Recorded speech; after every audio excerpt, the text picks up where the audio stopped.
I'm JP Tuesday. And I'm Kiki Canon. We've been Disney fans our entire lives. And now, as childless adults, we're undertaking a journey through the media that shaped our lives. Trying to find out if what made them special is still there. We are Rewatching the Magic. Hi, Kiki. Hi, Tuesday.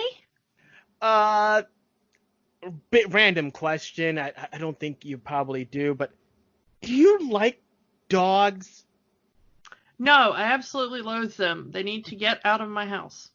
There's one that sleeps in my bed every night, and it just annoys me so much. No, I love dogs. Big dog lover over here. So this week has been fun. Last weekend, this week has been fun. Oh yeah, another dog movie. Thanks to our friend Cornflake, we are reviewing 101 Dalmatians, the original 1961 film. I forgot about, well, we have this here. We actually have sort of a sponsor for this week's show. Apparently, when we announced last week that we were going to do 101 Dalmatians, I got an email saying that they wanted to sponsor our show, and small podcast, anything will take. So this week's episode is sponsored by Kanine Krunchies. Yes, all dogs from toy chihuahuas to Great Danes love Kanine Krunchies. Chock full of vital food elements, Kanine Krunchies keeps your dog feeling fit and looking trim. Try all 3 delicious flavors: Atlantic salmon, island stag, and pheasant under glass. For a deeper bark, sharper nose, and shinier coat, give your dog Kanine Krunchies. Kanine Krunchies can't be beat. They make each meal a special treat. Happy dogs are those who eat nutritious Kanine Krunchies. And remember, that's Kanine Krunchies with a K. And for you cat lovers, there is a new product coming out called Feline Finchies. Look for that at your local pet store. The all-bird flavored Feline Finchies. Yes. That's enough of that bit. But before there's a method that I talked about last week that kind of starts with this movie. And to really get that story, I'm going to try to tell it as quickly as I can. We do have to go back to a little movie called Sleeping Beauty. Now, of the Walt era, without a doubt, Sleeping Beauty is the best looking movie of that era. So, no question. That is the best looking movie. The best animated of the Walt era. And the most expensive. It almost bankrupted the studio to the point where they were considering not doing animation anymore. Completely getting rid of animation because it was too expensive. And this is Roy Disney, Walt's brother, telling Walt, yeah, we can't afford to do these cartoons anymore. We have the park, we have TV, we have our live action movies. Let's just focus on them and not do cartoons anymore. Until Ub Iwerks, we've talked about him before. He is the co-creator of Mickey Mouse, modified a Xerox machine. Not kidding. For those of you younger than us, a Xerox machine. I'm serious. You don't really see those anymore. Yeah. Not in the old way, unless you work in certain types of office settings. Big offices still have Xerox machines. The school where I work, of course, we need to copy lots of paper and tests and things. So we have huge industrial copy machines, but they're getting more and more rare and are usually now bundled with computer printers. But at the time were, basically take a picture and print it immediately in a lot of ways. And it wasn't more important to what we're talking about today. It wasn't exactly what we would call today a lossless process. anytime you Xeroxed something, it was always of a lower quality. And the more that you copied it, the worse copy you got. Yeah, so basically the old ways of Disney animation was the animators drew every frame on paper, every single frame. They would send every frame to their inking department, and the inkers would literally trace the drawing onto an animation cell and then send it to be painted. And that was a very time-consuming and very expensive process. And they couldn't do it anymore. That's how, and again, Sleeping Beauty, to make that look as beautiful as it did, and not even the man, because there were definitely women who worked in the inking painting department. The person hours, the men and women who were doing this all day, every day, that cost money. So they modified a Xerox machine to cut that time almost in half by taking the drawing that the artist made and literally photocopying it onto the animation cell. That saved time, that saved money, but as Kiki said, the quality started to dip. This is where Disney's animation starts to dip in their quality. And in certain scenes, especially with the puppies in this movie, where you can actually see the sketch lines. Like there was one part where one of the puppies, you can actually see the cross of where they were doing the nose and eyes. Yeah, since we're talking about animation style, first off, I'm just going to say, once again, I've been personally watching these things on via Disney Plus on a 4K ultra high def television set. And for most of the movies we watch, this comes out very beautiful, even the older movies. Mm-hmm. This movie did not do well in that setting. You can see every little bit of the cut corners. It is, the outlines are inconsistent. Some of them are incredibly blurry. Like at some point I thought maybe like my internet connection had messed up, but it's actually the outlines of the characters did not transfer perfectly. And this happened a lot if you used a lot of old Xerox machines, industrial Xerox machines. And I've had to do it for so many jobs with some very specialized copy machines. I used to have a job that was just photocopying building blueprints on a specialized Xerox machine. And no matter how, cleanly you do it and how perfectly you think you're doing it, sometimes the machine fuzzes those lines and you get this very, thin lines become thick lines, or some of the ink smears in the transfer. And that every bit of that comes across on a UHD TV these days. And a lot of the inking process, there are some parts where like the spots of the Dalmatians bleed into the backgrounds.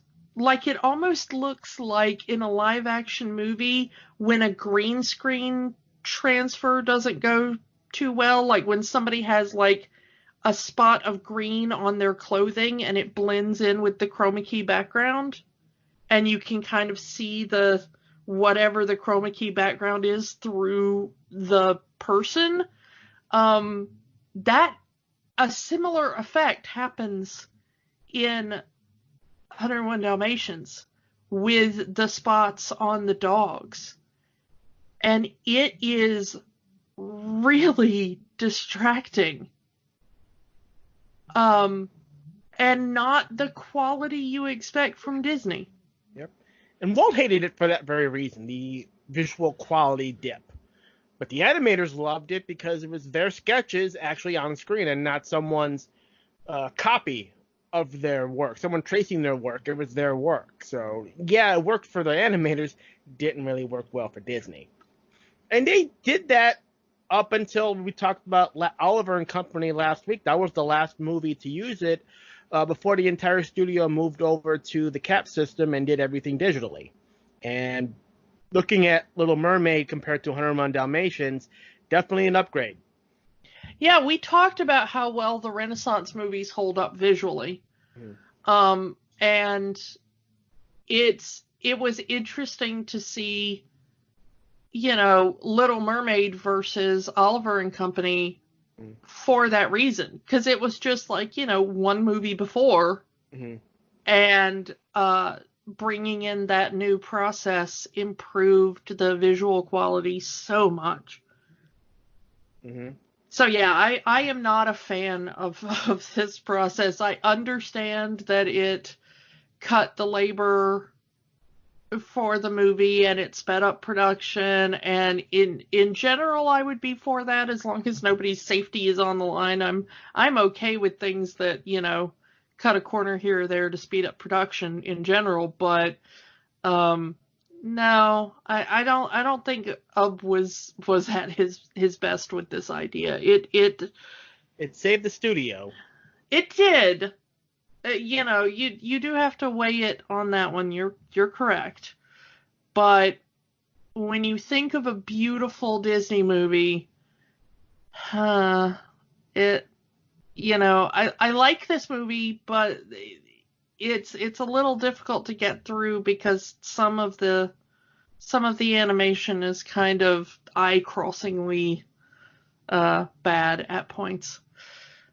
1961's 101 Dalmatians, based off the book of the same name by W. Smith. Almost the same name. Yes, it was the 101 Dalmatians. Speaking of the way it's spelled in the book and the way it's spelled in the film, it was really hard to search for this movie on Disney+. I actually thought I contacted Tuesday in a panic. It was like, this is not on Disney+. Where can I find it? And he had to tell me that you have to look. You have to search ONE instead of the numbers 101. Even though the splash card for it, the icon for it, has the number 101, originally it was spelled out using the full words instead of the digits. So you have to search for ONE or just Dalmatians if you can spell it. Yeah, it wouldn't be the numbers until the live-action remake with Glenn Close. Yeah, and there's been a lot of spin-offs for this one. There was the book got a sequel called The Twilight Bark, named after the actual thing in the first book.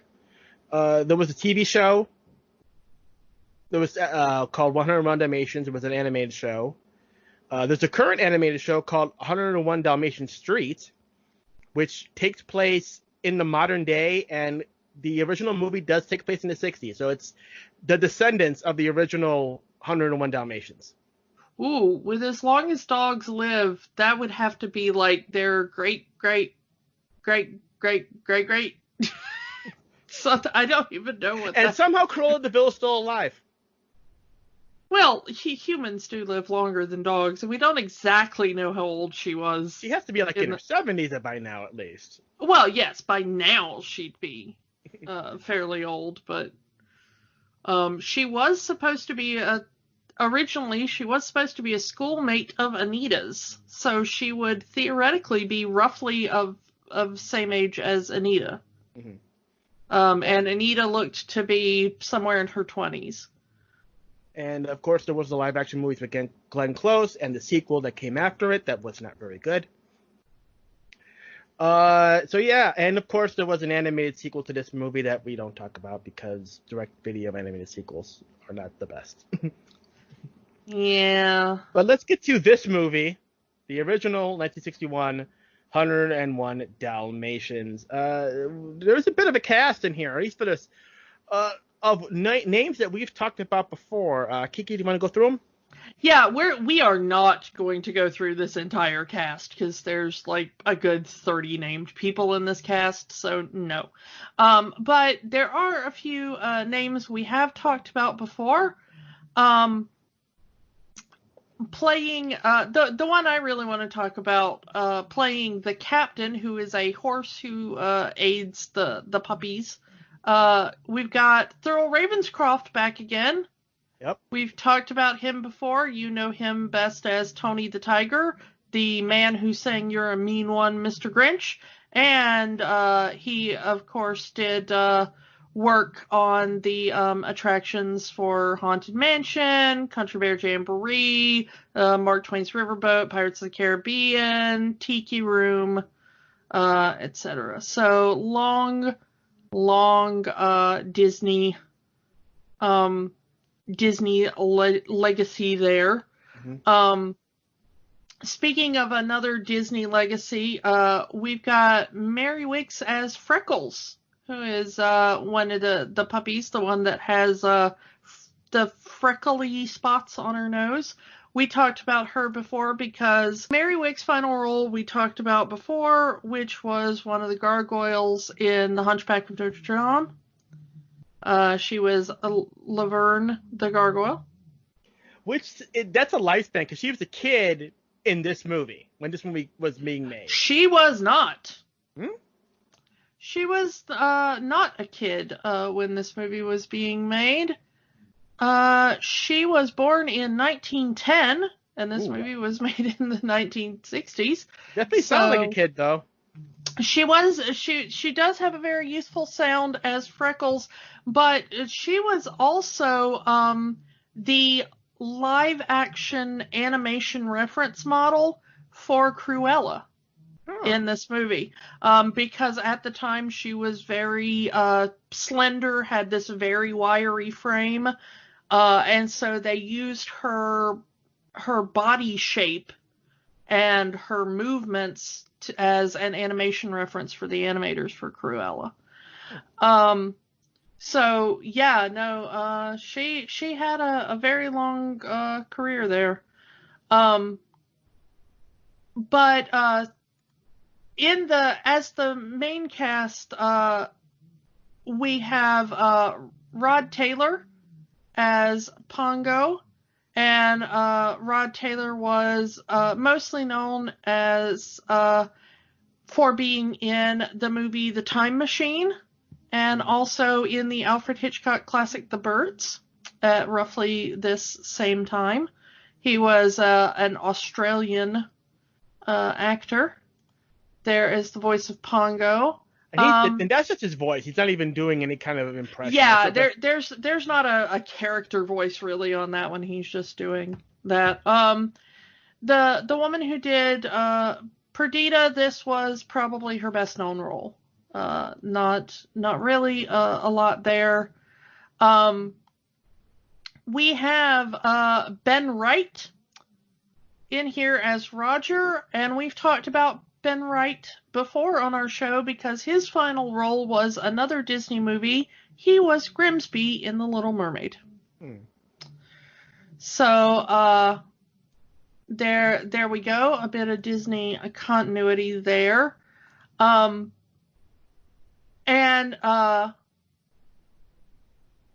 we have Lisa Davis as Anita. She was kind of mostly known for being on comedy shows in the 50s and 60s, George Burns Show, Jack Benny Show, Beverly Hillbillies. So a lot of TV credits, but not a lot of big starring roles. This was probably one of her biggest. Betty Lou Gerson. She is the biggie. She is Cruella. Betty Lou Gerson is also a Disney legend. In as far as has been named a Disney legend. She started her Disney career in Cinderella. She was the narrator of the movie Cinderella. And then this was 11 years later. and she did Cruella. She also had a kind of walk-on role in Mary Poppins as an old crone. And in between that, she did a few things. The original movie, The Fly, not the Jeff Goldblum movie, but, you know, the one it was based on. And Help me! yeah, and did a lot of TV guest starring in the 50s and 60s and such. So, anyway, that kind of runs out the main cast. The only one I do want to mention, just because he is also a voice acting legend. At one point, the Dalmatians are watching the Thunderbolt Adventure Hour, which is sort of a Lassie in the Wild West kind of show. And the villain in that show is being voiced by Paul Frees, who you may know best as Boris Badenoch from Rocky and Bullwinkle. Permit me for introducing myself. Yeah. But he actually did have quite a long career with Disney. He was Professor Ludwig von Drake during the Disney anthology TV series, you know, Adventure in Color and Wonderful World of Color and things like that. He narrated Donald Duck in Math Magic Land. He narrated an defunct now Tomorrowland attraction called Adventure Through Inner Space. He was the original narrator of Great Moments with Mr. Lincoln. And he is also he's also a voice for various animatronic characters throughout the parks, including the ghost host at the Haunted Mansion. But he's also the auctioneer in the Pirates of the Caribbean ride, and he is also the voice of the Dead Men Tell No Tales. So, again, another just amazing Disney voice, also honored as a Disney legend posthumously. But yeah, he is in here just kind of as in that one scene as that one voice, but it adds so much to the movie. Yeah, you mentioned watching television. For a Disney movie, this is a rarity because it took place roughly in the year it was made. Now, we talked about that with Oliver and Company, but at that point, it's kind of already been a regular thing. This was relatively new. I think the only other movie that took place in any kind of modern setting would have been Lady and the Tramp.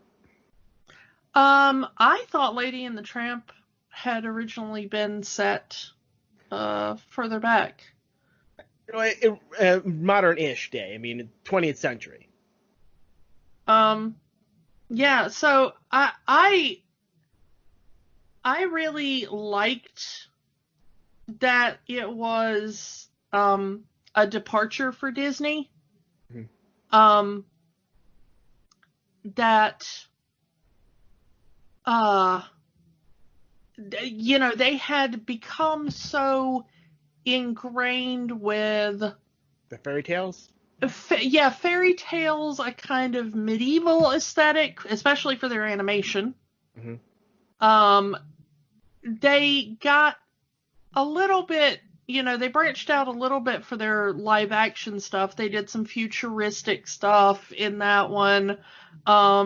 But even a lot of that stuff was, you know, we've got pirate films, we've got Western films that are set farther back and stuff. Not a lot of Disney was set in the modern time to Disney, and especially not the animated.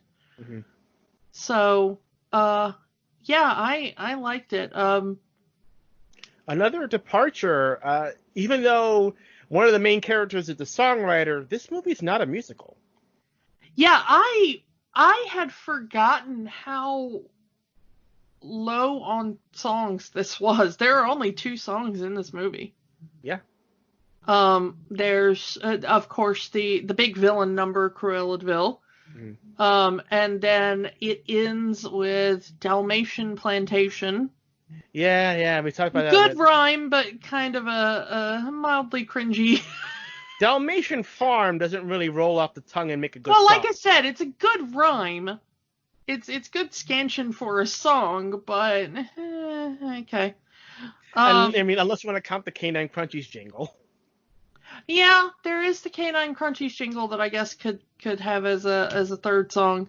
Let's get into the plot. I really want to get into the plot because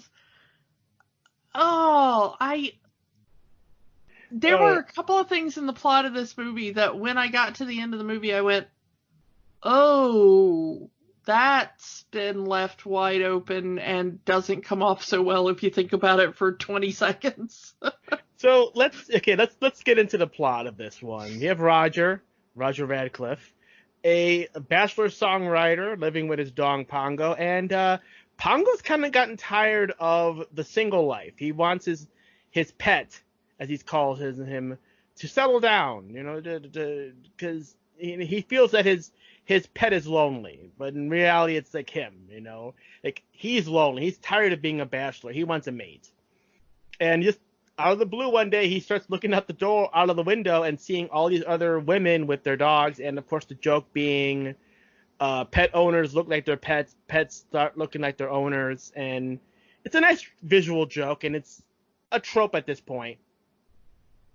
Probably was a trope already then. Yeah, probably a little bit, but I like the scene of Pongo looking out the window because it's one of those things of he's checking out the dogs first. Yeah. And then hoping that the woman attached is going to be attractive as well. A suitable mate for his pet. Well, you think about it from his perspective. He wants a mate of his own, yes. So he's looking for the best possible mate for himself. But he also wants the girl for Roger. So he can, and if he looks at the girl first, then yeah, okay, she's attractive enough for my pet, but the dog isn't. So he's trying to find that balance, the good-looking dog and the good-looking girl for himself and his pet, Matchmaker Pongo. Yeah, I guess if you really wanted to, you could take issue with this scene if you really wanted to be nitpicky, but I kind of like it. I think the jokes are funny without being too sexist, and I think that works mostly because he's talking about dogs. Yeah. I think if it was just straight up talking about the human women, it wouldn't work so well. I think the one kind of cringy joke is when he goes like, "Oh no, too young," and it's a puppy being walked by like a tiny child.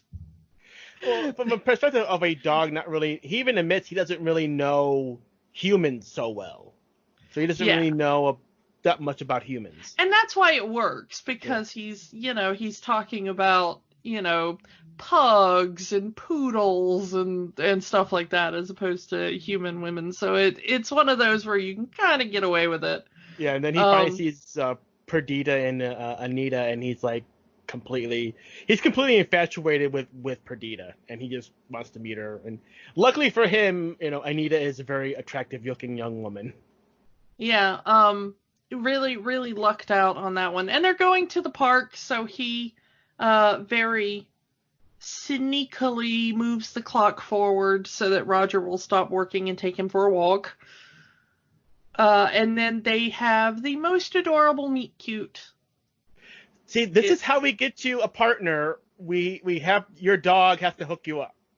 Yeah, I actually kind of got mad at my dog during the rewatch. I kind of looked at him and I'm like, you have yet to find me a single date. What are you doing over there? Why am I feeding you all these canine crunchies? You are not working for them. But I think this is one of the most adorable, like I said, I think it's one of the most adorable meet-cutes in all of Disney history. It's just the cutest thing. Yeah, he starts horsing around, and he steals Roger's hat. He gets the leash tangled around the two of them, and they fall into the little lake. She's drenched. She's trying to get her handkerchief to dry herself, and he pulls out his handkerchief, and it's soaked, and it worked. Pongo, it worked. Yeah, all it takes is just one laugh, and they are moved in together, happily coupled. Yeah, they get married in a church, apparently, but no one else there. Because if you look at granted, it's probably because to save on animation, but there's some subtext there. It does have, like, a kind of sad wedding, yeah. It's like... The only witnesses there are the dogs. I just imagine their marriage license with, like, at the witness signature thing, it's just a dog paw. Get the paw print right there. Yeah, those two little paw prints. It kind of makes sense with the later scene with Cruella kind of laughing at the fact that Anita married a songwriter. So it could be like all of her classmates kind of disowned her because she went with this wannabe songwriter instead of a socialite or something. Yeah, well, she's very bookish. Mm-hmm. Because that's the first thing we see is her sitting, reading some sort of novel, in the park. And she's also said to be very simple in her desires. She wants a simple life. She doesn't care much about, money or the finer things, or, and that's really why, Cruella looks down on her. There is some suggestion that Cruella comes from some sort of aristocratic family. They do. She does own a house in the countryside. We see that later in the movie. And there is a portrait of somebody that they refer to as his lordship or something that they're throwing darts at one point. Lord De Vil. Yeah. So it does seem like she has some kind of some kind of aristocratic background that has given her some money and some status. She, unlike in the live action version, Cruella isn't really said to have like a job, so she does seem like maybe some sort of inheritance. Mm-hmm. Deal there, especially. But the thing is that her family home is in horrific disrepair. So why if she is so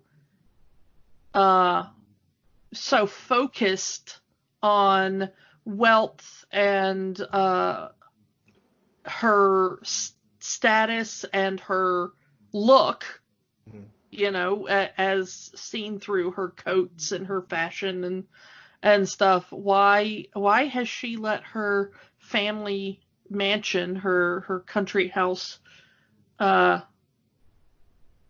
just fall down so much where it's got holes in the wall? Maybe she's spending all her money on furs and just not really keeping up the house. Yeah, maybe.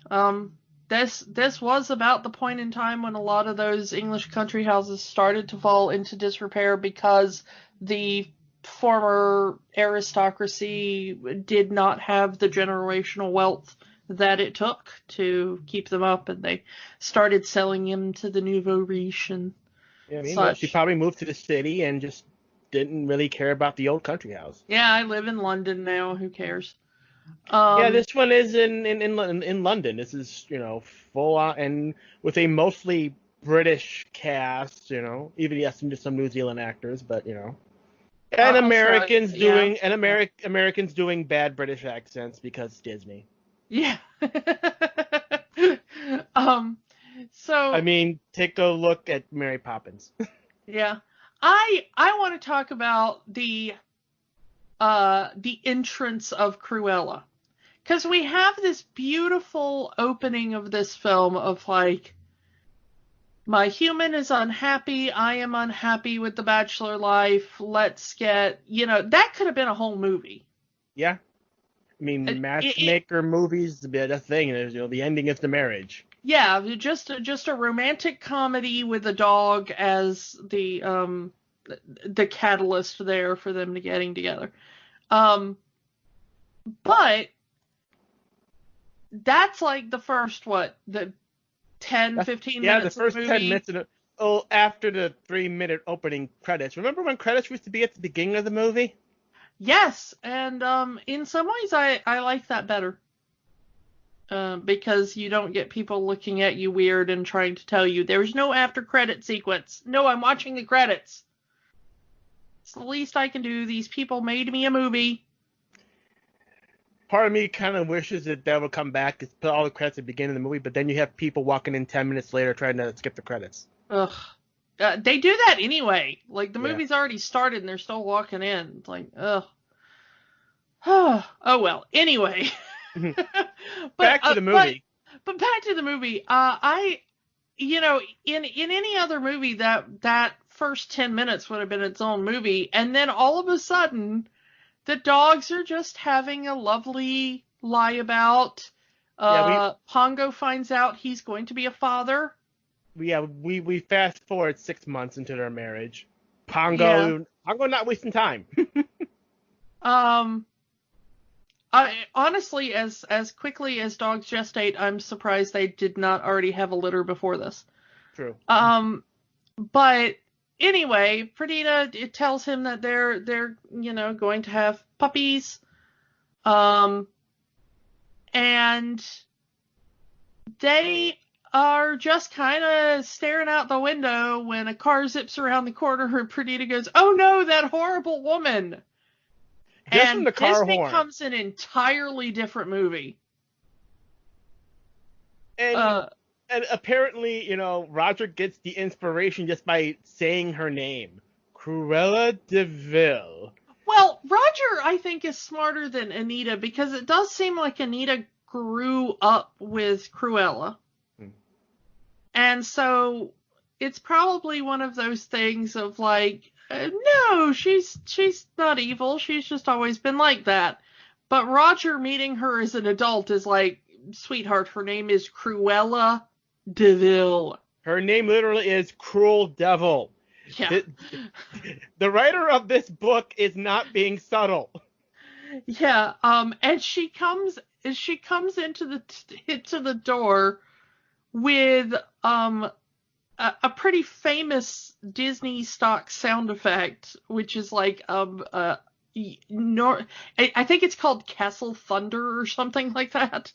It's like a really famous like evil sound effect in the Disney stockpile, and just comes in a cloud of green cigarette smoke. A lot of smoking in this movie. A lot of smoking in this movie. Roger smokes like a chimney with his pipe. Cruella constantly has a cigarette with her. No tobacco warning though for this movie on Disney Plus. Yeah, that was weird. There was one, however, I did watch a few minutes of the live action Glenn Close from the 90s after, and there is a tobacco warning on that one.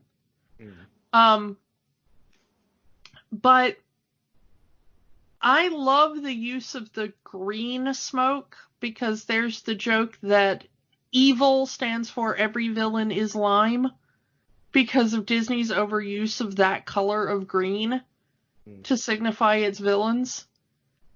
All of Maleficent's magic in Sleeping Beauty is that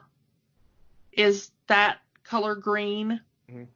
And there's many other famous Disney references, but there's that particular color of green that always marks a Disney villain.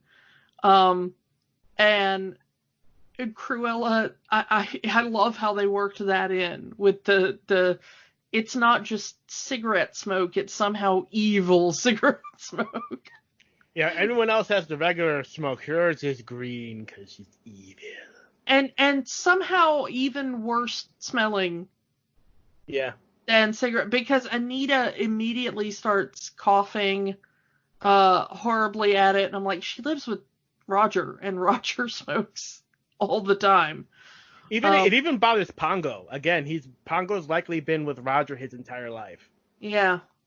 But yeah, like you said, before Cruella walks in the door, Anita's like, "Oh, my darling friend Cruella De Vil is here." And Roger starts writing lyrics to a song he's been working on. Music first, and then the lyrics, which sounds like a lot of our musician friends. Well, it depends. Our friend Kyle Carosa, our friend Kyle, is notorious of doing music first and then lyrics. He'll like hum a melody into his phone and make a song out of it, and then sit on it for like 2 years. That is absolutely the way that some songwriters work. I have always been a words first, tune later kind of person. And so the only time I do tune first it generally is when I do parodies. Then of course the tune is already written. But I know a lot of people, and Kyla's one of them, like you said, but I know a lot of people who do swear by that music first. You know, they're always humming some song and then eventually they just figure out lyrics to it. But I've never been able to do that. So I like that Roger hates Cruella being in his house so much that he starts to loudly play this song. Yeah, he starts every instrument in the house. He's stomping his feet as he's playing. He's playing the song that's just to get her out of the house. It's like to drown out her voice. He hates her voice so much that the louder Cruella gets, the louder he plays. I want to talk about Cruella's voice because I had kind of forgotten in the original. I had been so used to the kind of Glenn Close, it had been a while since I'd watched the original. But so much of Cruella, including her voice, in a lot of ways, is taken from Tallulah Bankhead, who was a huge Hollywood star in the 40s and 50s, and would have been a big time. But the way that Cruella moves, part of her her speech patterns and stuff, because she had a kind of affected Southern accent that was sort of mixed with that kind of fake Atlantic accent that was sort of like half American, half British, and stuff like that. So Cruella's voice falls in that same kind of register, and it turns out that they did model a lot of her on Tallulah in her look and everything. But Betty Lou Gerson said that she wasn't intentionally imitating Tallulah Bankhead, but when she listened back to the recording, she was like, oh, yeah. Both of them were raised in the South in a similar kind of time, so I think it kind of came from that kind of exaggerating that kind of old Southern accent. I don't really know why Cruella De Vil, who appears to be from English aristocracy, would have such a pronounced early American 20th century Southern accent, but okay. It just works for the movie. Probably gets more, I don't know. And I just do love how as soon as Cruella leaves, like, Roger is all like making fun of the way she walks and with the way he's holding his cigarette and has that sweater wrapped around his neck. Yeah. While he's singing the song that he just wrote.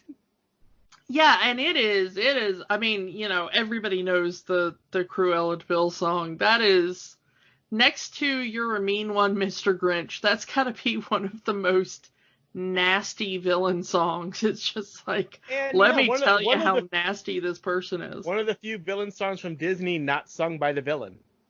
Yeah, sung by Roger in the movie, and then later re-recorded by several big voices for various Disney projects. It says a lot that you hate someone so much that you're gonna write a song dissing them literally, and it becomes your big hit. Yeah, this is a very interesting early diss track. Yeah. Roger would have done well in rap battles, I think. But here's okay. We're talking about the song now, so I gotta do it. But you know, spoilers and everything for the rest of the movie. Okay. Like I said, it had been a while since I had seen this version and not the 90s version. In this version, we never see any of the humans find out what Cruella's scheme was. From the humans' perspective, the dogs are stolen by just two random men, the puppies. The Pongo and Perdita run away in the aftermath, and then return somehow with not only their 15 puppies, but a total of 99 puppies. From somewhere. Mm-hmm. Now, the dogs know, but we know that while dogs understand humans, humans do not understand dogs. In this, you know, all the animals can communicate with each other. They can understand human language. It does not work that way for the humans. Yeah.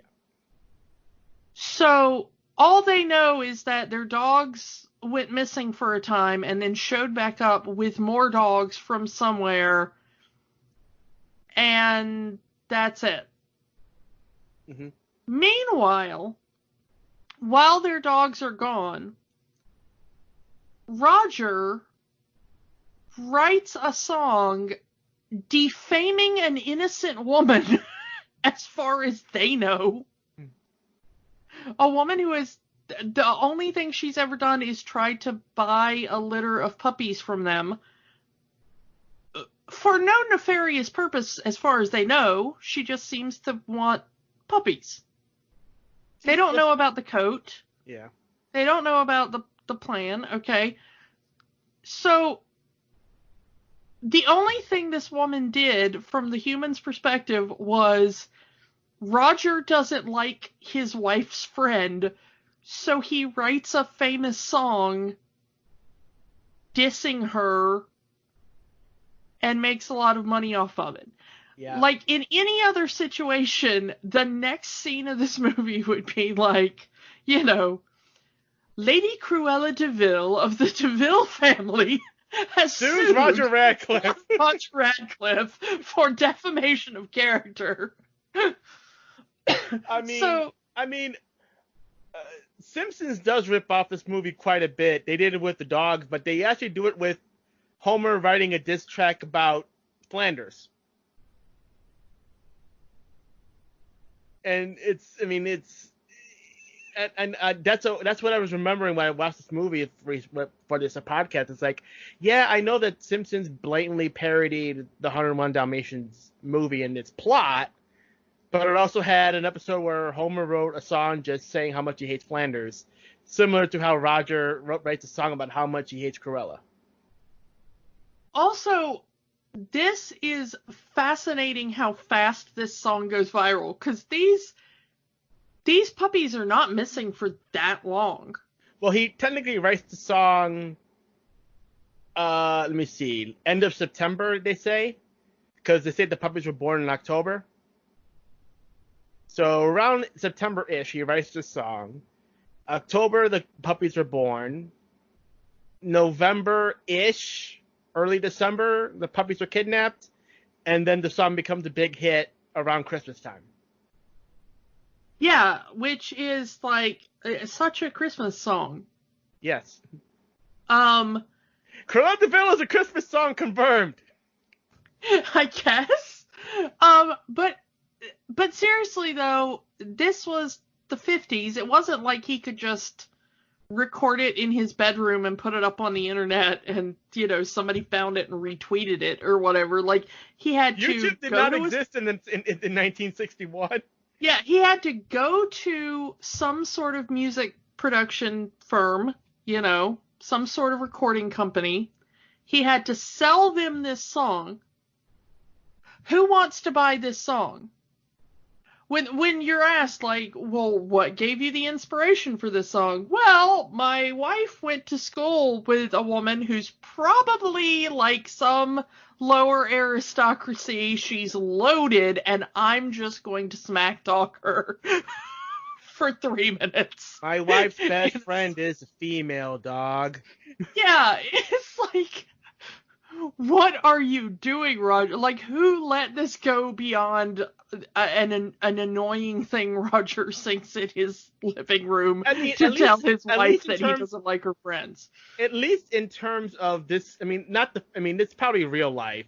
This stuff happens, but they at least changed the name, like the famous song Peggy Sue. That wasn't the girl's name. It was a different name entirely. Buddy Holly just changed it to Peggy Sue so he wouldn't get in trouble. Well, yeah, but also, even if you do use the name, you just use, like, Peggy Sue isn't called, like, Peggy Sue Amsterdam, who lives at 432 Main Street in this town. It's like, Cruella De Vil is a pretty singular name. Hey there, Delilah, this ain't. Yeah, and honestly, we only really know who Delilah is because that song came out in, like, Google times, and there was, like, posts or something where he had talked about wanting to go to a party and talk to Delilah or something, and people figured it out, I think. Yeah. And she was not happy, and that's a song about how awesome she is. Yeah, that's the thing. He wrote the song about a girl he liked. This is the guy writing a song about a girl he hates. Yeah, and like I said, if it wasn't for the fact that, like, and honestly, we don't know that Cruella.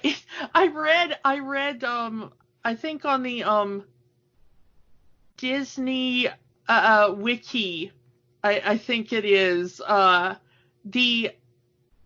one of their things says that presumably Cruella is arrested after her final scene in the movie, but we never see that. And honestly, like, the car she's chasing just keeps driving on.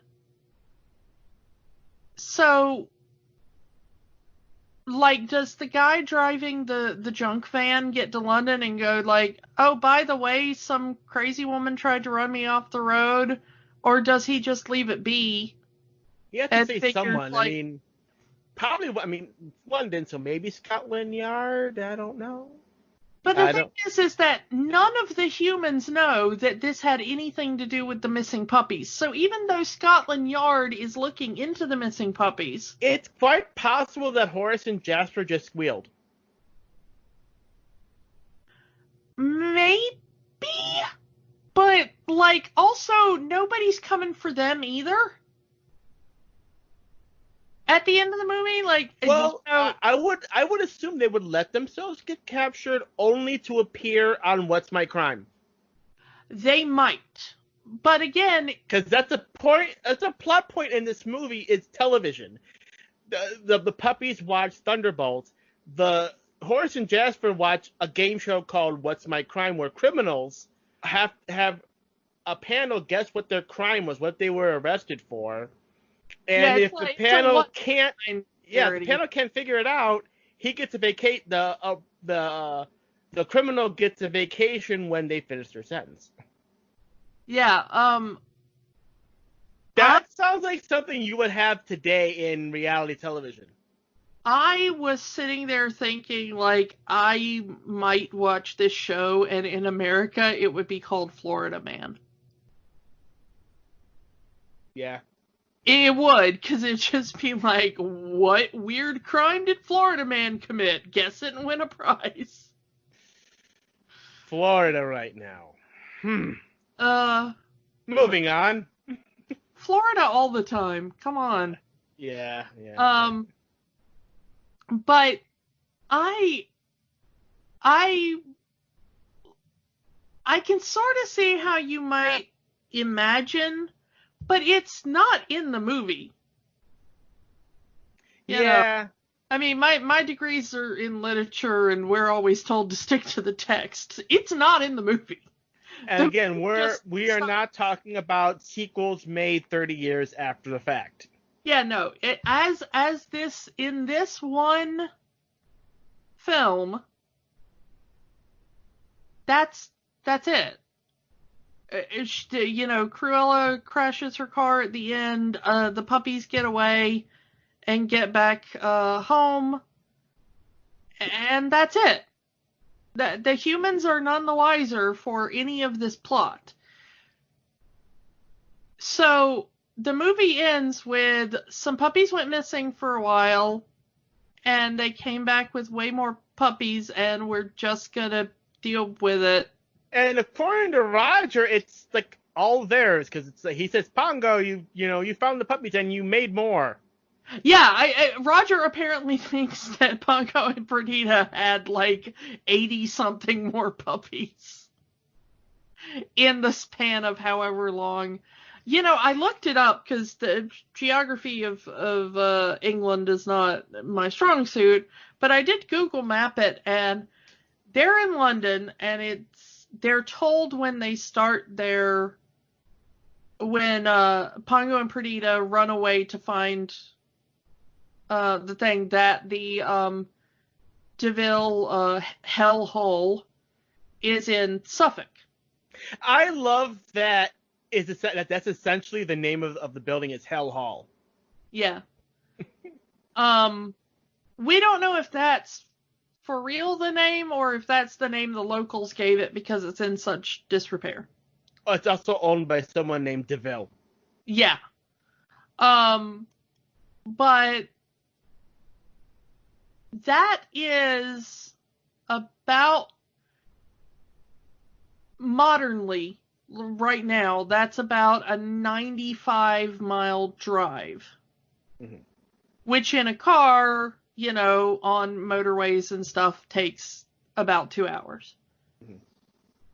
But for 2 dogs in the middle of winter in snow, we don't know how long they were gone. They could have been gone a few weeks, you know? Yeah, maybe. I mean, it seems that the puppies, like you said, are kidnapped at the beginning of November, maybe. Mm-hmm. And it's long enough for the story to get in the paper that the 15 puppies were stolen. Mm-hmm. We know it's been long enough that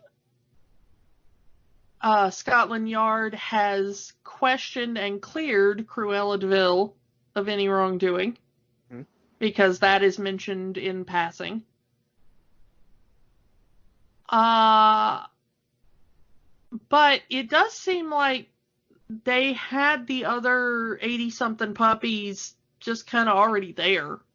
Yeah, even the puppies themselves, yeah, they were all bought from various pet stores and whatever at some point around the time of the kidnapping.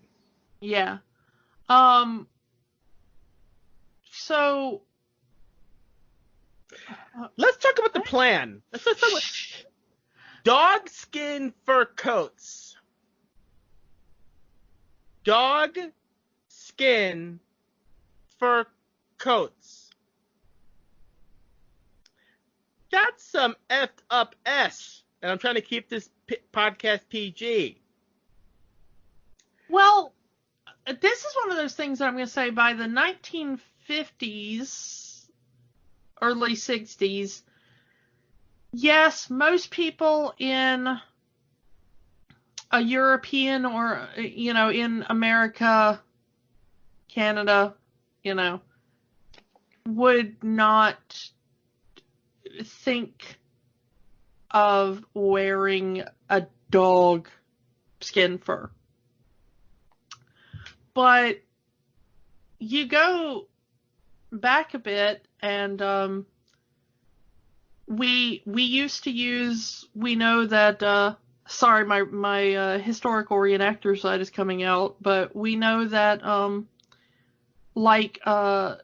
Norse during the Viking era used to keep domesticated cats for fur coats as well.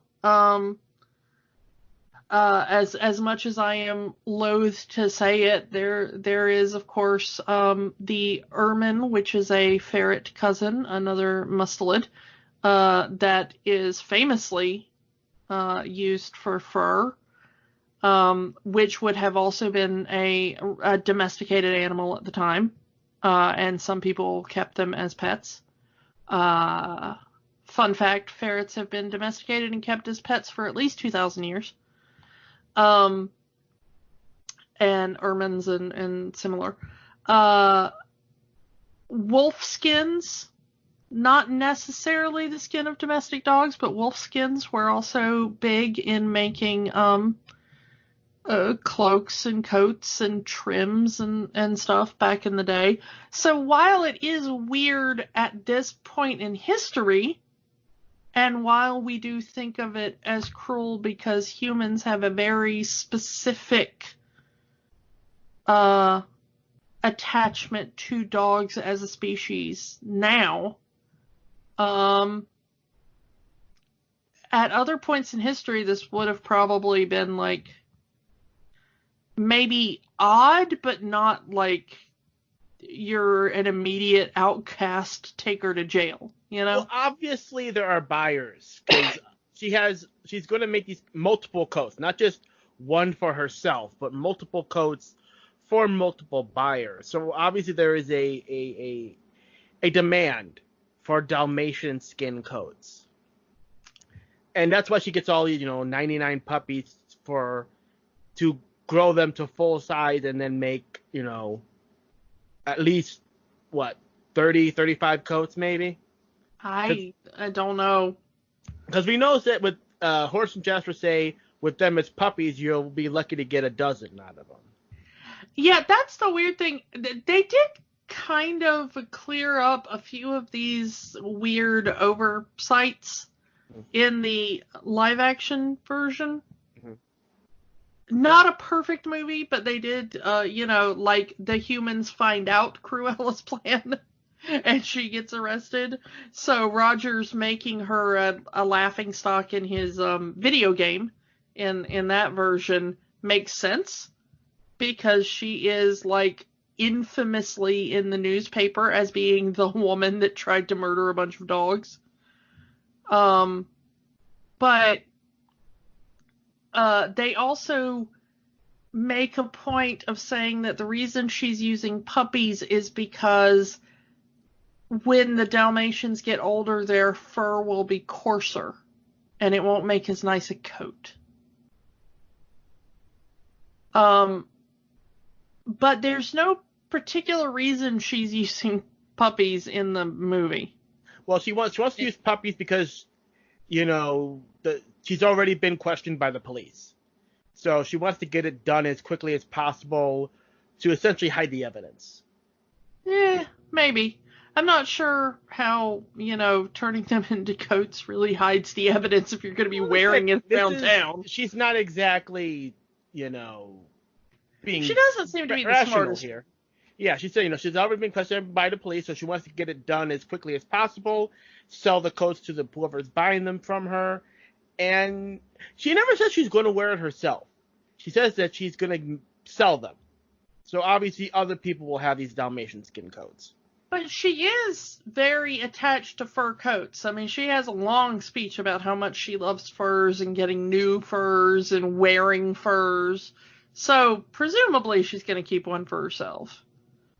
Yeah. Because it seems weird you would go to all this trouble and not keep one if you are a fur coat aficionado. Yep. So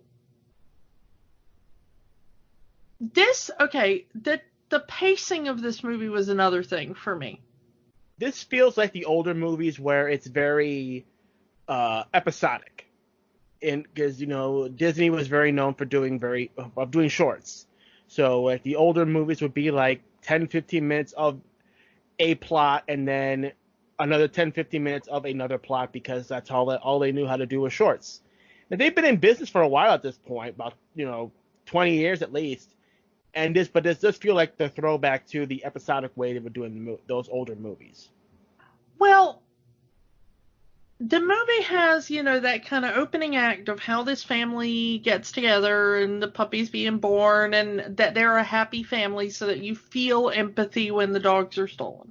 Mm-hmm. Okay. It's a bit long, but it does move kind of quickly, and you're feeling it. It's a good opening.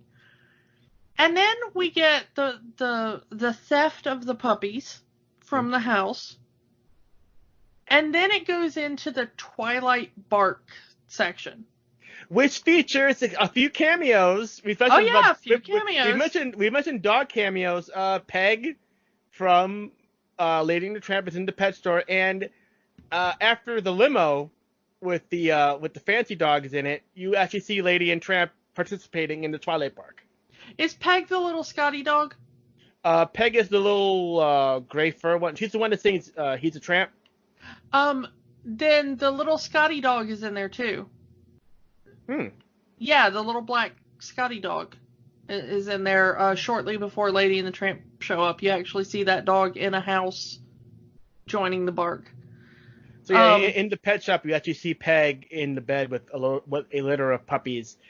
Apparently, even with the bull. Oh, I'm going through the scene. Yep, there's the bulldog that does the boom boom boom ruff from that song. He's in there too.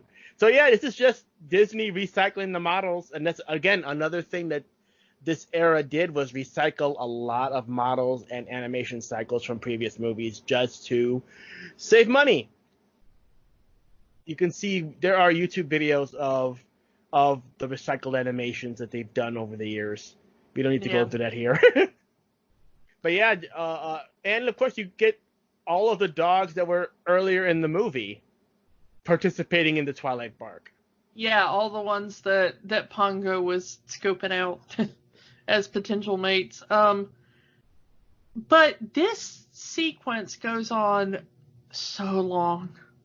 Padding, because if you take out like the extended scene of the birth of the puppies and the extended scene of the Twilight Bark, this would probably be maybe just over an hour. Yeah, this is a very padded movie, and yet, like we've just been discussing, there's a lot of scenes they left. There's whole plot threads that they left out. Mm-hmm. So in some ways, like I said, they kind of fixed that in some of the later adaptations, but the Twilight Bark, which is the dog messaging system. It explains why dogs are always yelling at night. Which is fine, but that's like a minute and a half tops in a well-paced movie. This goes on for like 5 minutes. Mm-hmm. And it was driving my real-life dog crazy. He could not figure out what all this barking was and he was just kind of lying on the floor, like looking around, cocking his head from side to side, and his ears were twitching, and he did not know what to do with this scene. But it just goes on forever as we see hundreds of dogs just howl and goodness. And then we get out to the country, and then there's like a whole mini movie. Yeah, that's a short in itself. Yeah, it's just a short, a Disney short of, well, here's Colonel and Captain and Sergeant and their friends and the goose and the... I'm surprised that Disney never actually made a short about these characters. I mean, Figaro got his own short, and he was in, Pinocchio one time. Figaro became Minnie's cat for a while. But it's like, a cartoon about Tibbs and the Colonel would be awesome.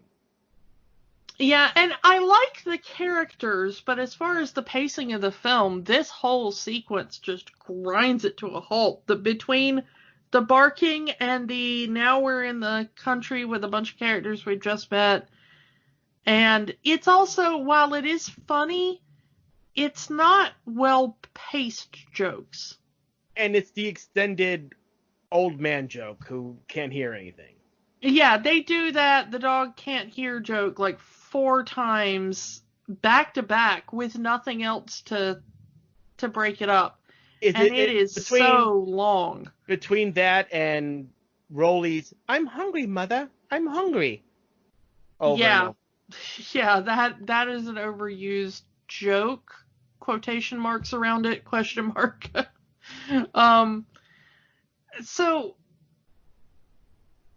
yeah, this really slows, like, it just grinds to a halt for me until we get inside hellhole with the thieves and all of the puppies and the cat. Mm-hmm. Then it picks back up. Mm-hmm. And we get our pacing back as they try to escape, and you see the what's my crime, and you get a lot of jokes with the thieves and stuff. That's fine. I like that. You kind of get an actual old Disney cartoon on the TV. Yeah, they did with the flower dance. Yep. Yeah. Yeah, once it gets back to inside hellhole and you see, like, oh goodness, there's actually 99 puppies instead of just the 15 we're looking for, and how are we going to save them all? You find out finally about the plot to make a fur coat, which for over half of the movie is not revealed to you. It's just, why does Cruella want puppies? Mm-hmm. And Anita even says, I don't know why she wants a litter of puppies. She doesn't seem like the type that would love a puppy. Mm-hmm. Which is why they refuse to sell the puppies at first, because they don't think that they'll be going to a happy home. Yeah, and Roger, after he stands up to Cruella, he's scared out of his mind at her, but he stands up to her and says, we're not selling you the puppies.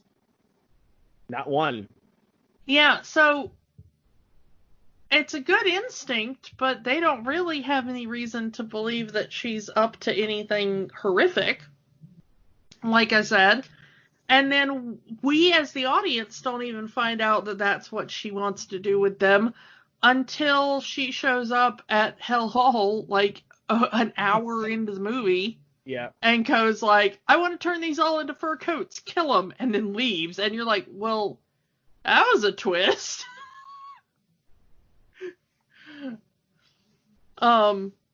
So I don't know. This is a very oddly paced movie for me. But it picks back up in Hellhole. Like the last half hour of the movie really picks up. Yeah, it picks back up again. The first part of the movie, like the first third, is really good and well paced. The last third is really good and well paced. That middle third is kind of, yeah. But again, they needed to pad this out to make it over an hour and 15 minutes. They didn't need to pad it out. They just forgot to wrap up some of the storylines. Yeah. They could have easily, put the humans figuring out, the humans having something to do with Cruella's, discovering Cruella's plot, Cruella having some form of punishment for it. I'm not saying she necessarily had to die, like some Disney villains, but he could have been arrested, Yeah, arrested or turned out from society or something. I don't know. I mean, they could have done something like she's part of this upper crust society of fur lovers, and they're trying to decide what animal, and she said, well, my friend has Dalmatians. Dalmatian furs. Hey, we don't have Dalmatian furs. We'll buy, 24 Dalmatian furs if you can get it done, and that'll be her plot. But they don't do that. They sort of did something similar in the live action where there's like, somebody kills and skins a tiger in a zoo, and I mean there's a whole thing there that they kind of use in that later movie. But yeah, it's kind of people trying to figure out her motivation after the fact. And again, that's fanon, that's headcanon. It's not the text of the movie. Yeah. So anyway, once we get to the back third of the movie, it picks up again, and it becomes a nice little kind of action chase thing. I love the animation. To get back. I love the animation of Pongo and Purdy busting through the window. That's a really good sequence. Yeah. Give me back my kids. Yeah. And the two of them just like going bonkers trying to bite the thieves and fight for their puppies. And then of course them trying to herd all of these puppies basically. Yeah. Back 95 miles back home. Pongo and Purdy could have left them, like, we'll get our kids, and, because they're our kids, but now, like, we can't leave the rest of these kids here.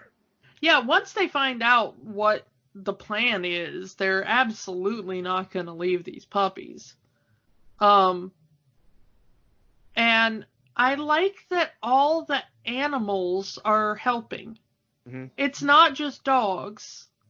But, they end up in a barn with cows, and the cows feed the puppies milk. They let them nurse. And you have the horse and the cat. The horse and the cat helping out the goose that's trying to make sure the messages get passed along. Mm-hmm. So I like that it's like a community effort. Mm-hmm. Which is cool. I do like that. There's an entire underground circle of dogs that just help people. Yeah, it's a weird dog underground that is trying to get them back to safety. And eventually a dog is like, hey, we've got you a ride back to the rest of London. They're like, oh, good. We are sick of walking through the snow with 99 puppies. Yeah. Imagine taking one child anywhere and then multiply that by 99 children and 2 adults. Yeah. I've been on school trips that had roughly that ratio of children to adults, and not fun whether you are a child or an adult. Yeah. But they finally but they're blocked by Cruella and the thieves. Yeah. And they have a kind of interesting thing that, once again, because they're dogs, they get away with it, and it's not quite as problematic as it would be if a human was doing it. Yeah, they roll around in the soot and disguise themselves as black dogs, Labradors. Yeah, black labs. Yeah, they can get away with it because they're dogs. It's just, yeah. I mean, it's a unique idea, and the kids are playing in the soot, and Pongo says, hey, they're looking for Dalmatians. They're not looking for Labradors. Yeah, and I love how dumb I like that they kind of lampshade the ridiculousness of this plot by having the thieves go like, look, there's a whole bunch of Labrador dogs. That seems a suspicious number of Labrador dogs. Are those the dogs we're looking for? They're like, oh yeah, what did they do? Disguise themselves as Labradors? We're looking for Dalmatians, idiot. That's not them. Dogs aren't that smart. And then Cruella figures it out. Well, it's happenstance. As one of the icicles starts to melt, and the water gets on one of the puppies and reveals that it's a Dalmatian. But I like that Cruella is absolutely, like, flabbergasted by it, because she's like, I can't believe that these dogs were smart enough to, like, disguise themselves. Mm-hmm.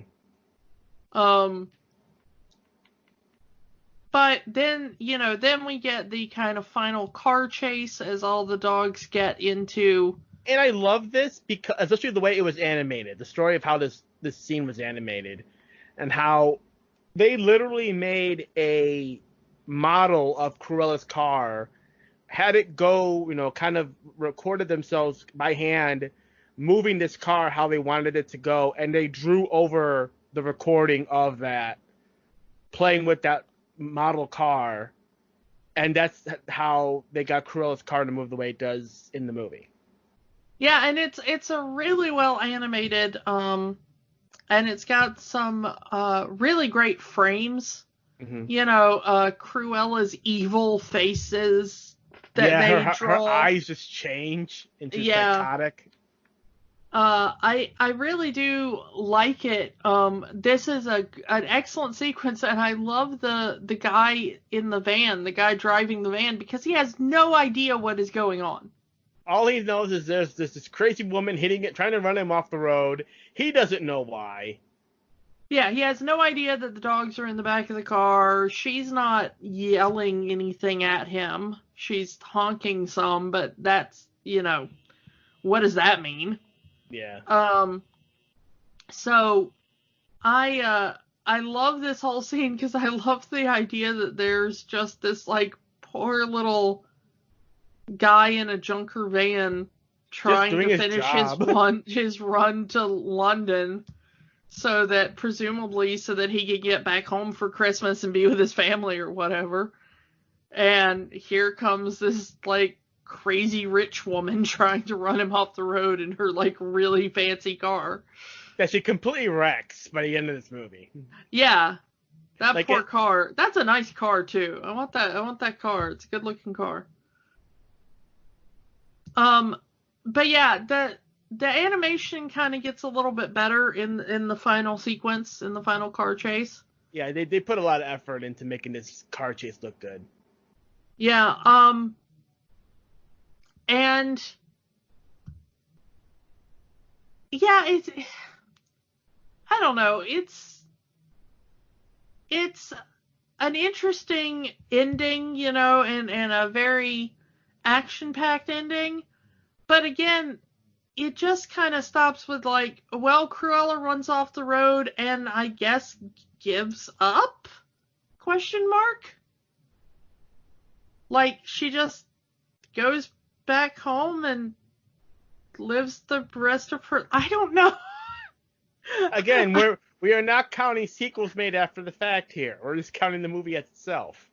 Yeah, and for a while, this was the only film. I mean, it took a while for those sequels to be made. It wasn't really until, like, the 90s that we really kind of resurrected this film.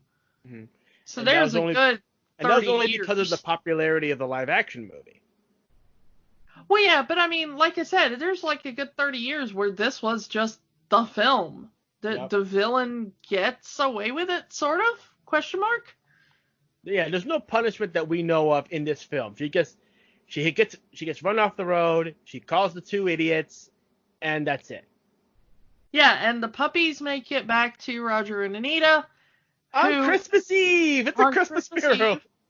And they're just like, oh, you brought us, like, 80 other puppies. Okay, I guess we just own them now. We might as well buy a big house, because apparently in the time you were gone, we have defamed a poor woman and made a lot of money off of it.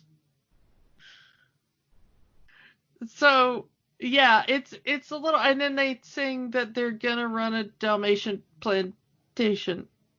Yeah. Again, Dalmatian farm doesn't exactly roll off the tongue of the song.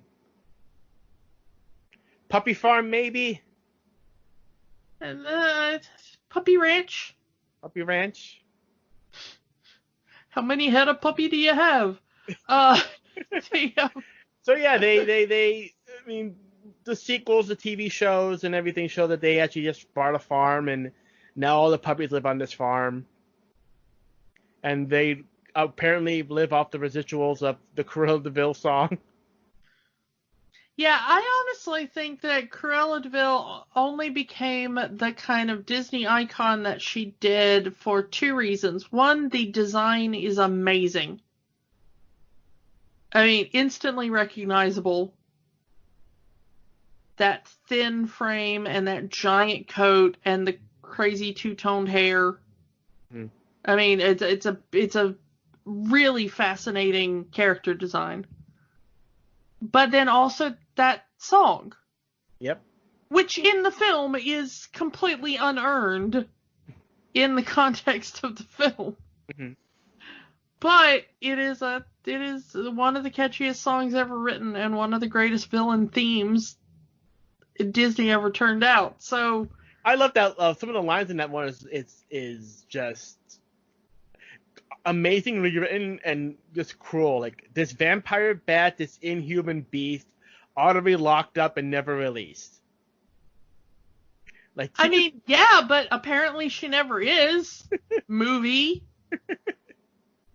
I really have been shocked by how angry I have been that is just a dangling plot thread. We could always watch the sequel, 101 Dalmatians 2, Patch's London Adventure. Oh, do we have to? No, we don't have to. Okay. Well, at least not right now. Not right now. Eventually, when we run out of the good Disney movies, we'll have to watch the sequels. Please, good Disney movies, please keep coming. I don't know, we got a whole backlog of Marvel movies. Star?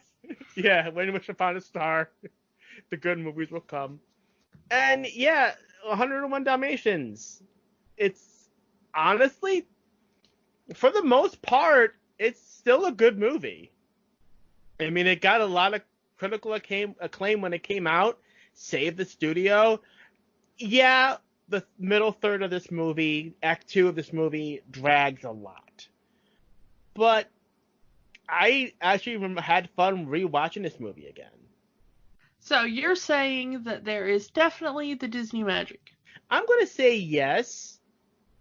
The visuals, again, because of the way they were animating the movie in a cheaper way, hasn't held it up. And like you said, on high-definition TVs, it doesn't really look. And whatever cleanup they tried to make has smudged some of the animation frames, but there's still some magic in this movie. I am going to agree. Unless your child is like overly sensitive about the idea of theoretical violence towards puppies, which I totally understand if they are, but I would say, put this one on your family watch list while you're trying to figure out stuff to keep you doing, keep you going this year. I enjoyed the rewatch. Like I said, it had been a very long time since I had seen this version. It is by far not a perfect movie, of course. Mm-mm. A lot of the older movies aren't. There's some problematic parts in this movie. Well, not even problematic. It's just I think it's kind of lazy filmmaking at some points.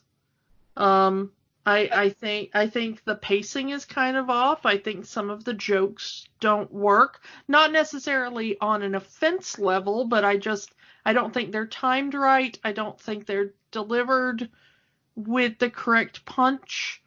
The score is a bit boring and non-existent in places. Again, this was Disney's first attempt to not make a musical. And this movie was also their attempt to make a movie on the cheap. Yeah. Sadly, some of that cheapness does come through. We've talked about it. Yeah. But it's charming. And Pongo and Birdie are so adorable. You know who loved this movie? Mel Brooks. named his dog Pongo. Oh. And actually referenced that in Spaceballs. Pongo's review of Rocky 5000. Yeah, that is true. I had never made that connection before. I really do. I like the TV watching sequences. Yeah, again, this is the first movie set in the era it came out, and television was a big thing. It was kind of like, it was still considered the new thing. Yeah, I love the scene of the puppies watching the kind of Lassie stand-in, Thunderbolt. Lucky's obsession with watching TV almost gets him caught several times. Yeah, and Patches kind of yelling at the TV, "Go get him! He's not dead. He's just playing. That's his trick." It's like, kids watching pro wrestling or something. Yeah, it's really cute. And I should be annoyed that it also kind of grinds the movie to a halt, as far as it doesn't really move the plot forward in any meaningful way. It doesn't add anything. It really doesn't. But it's such a sweet scene, and you really get a sense of them as a family, and how Pongo and Perdita as parents. Yeah. And I love the part where Patches kind of said, "Come on, Thunder, rip his gizzard out." It's like, where did you learn that language? Not from your mother. Looks at Pongo and he just smiles like. Yeah. I like that. That's probably my favorite sequence in the film, to be honest. Just because it's so sweet and homey, and I like sitting around and watching TV with my dog, and makes me feel happy. So yeah, definitely we give this one a stamp of magic. Still there, not perfect, but worth it. Yep. Worth a rewatch. So now we really have to start working on your dog's matchmaking skills. Yeah. Darn dog. Also just, haven't been able to get to the dog park because there's still a pandemic on. I don't know if you've been noticing that as a thing that is still happening in the world, because we can't get our stuff together. Yeah. So just more time to watch classic Disney movies. I think that's all we can talk about of 101. Oh, one thing I do want to mention before we sign off. Of all the characters in this movie, only Cruella De Vil is in the parks. That's it. You don't see Roger or Anita. You don't see walk-around characters of Pongo or the puppies. You just see Cruella. And that says a lot about that character. And I still say it's all on the basis of that song. And whoever they get to portray Cruella really hams that up and really enjoys playing that character. You can always tell. And people will bring their dogs to the Disney parks to either meet Pluto or meet Cruella. Says a lot about someone where you're bringing your dog to Disney to meet Cruella.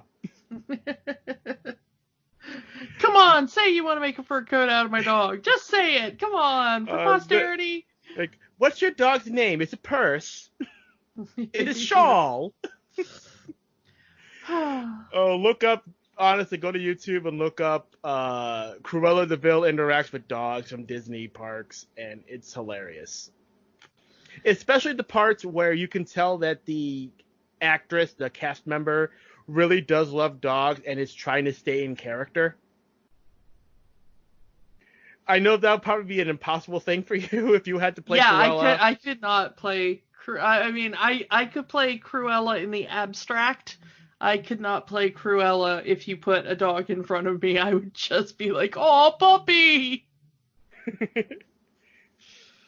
So yeah, that's one last thing I wanted to say about this movie. So yeah, I think that's all we could say about it. We actually wrapped this one up in pretty rush record time, and a lot of it had to do with this really loud little plot in the movie. Well, yeah, we're missing an entire third of the movie here, so yeah. Yeah. Go watch it on Disney Plus. Go watch it. I actually own this movie on Blu-ray. Again, the smudges are still there on the Blu-ray. Yeah. But yeah, this is definitely a Disney classic. Go watch it if you haven't already. Watch it if you have watched it before and relive that classic.